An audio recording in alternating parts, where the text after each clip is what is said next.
বুড়ি মরে গেল। বুড়োটা ভাঁজ হয়ে থাকা চামড়ার মাঝে ছোট্ট বসে যাওয়া চোখখানা দিয়ে দেখল। কিছু জলও চোখের কোণ থেকে ঝরে পড়ল। লোক দেখানো শোক চলল কিছুদিন ধরে।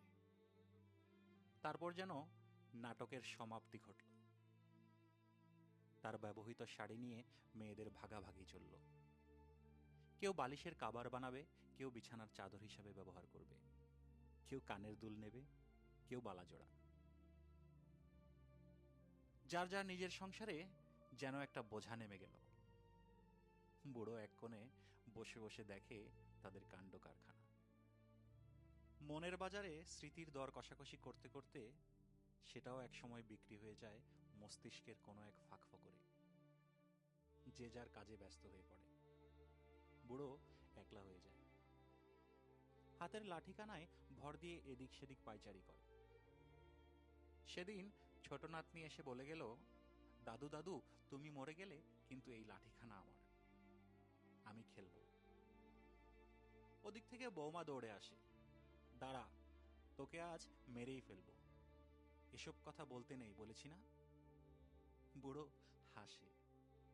যে বৌমার এমন শাসন, সেও গোপনে প্রতিবেশীর কাছে গল্প করে বলে, বুড়োটার খালি কষ্ট, মরে গেলেই তো বাঁচে।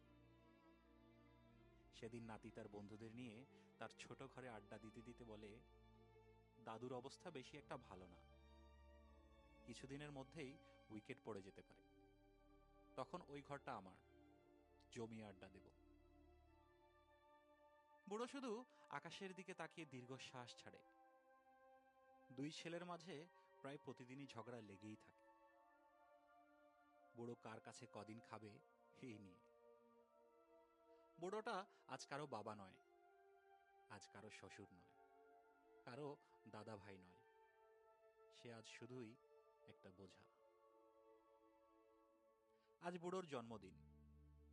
গত বছর বুড়িটা বেঁচে ছিল, তাও একটু পায়েস রেঁধে খাইয়েছিল।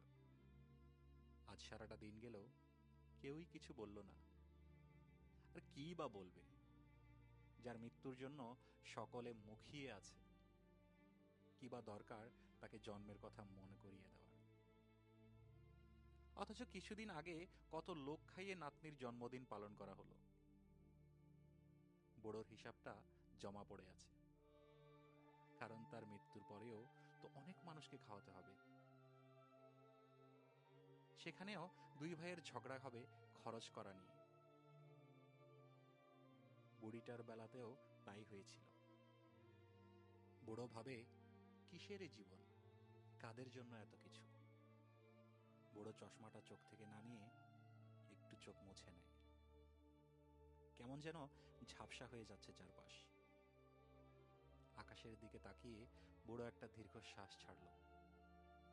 মনে মনে এটাই বলল, পৃথিবীর সমগ্র বাবা যেন বাবা হয়েই বাঁচে, বোঝা হয়ে নয়।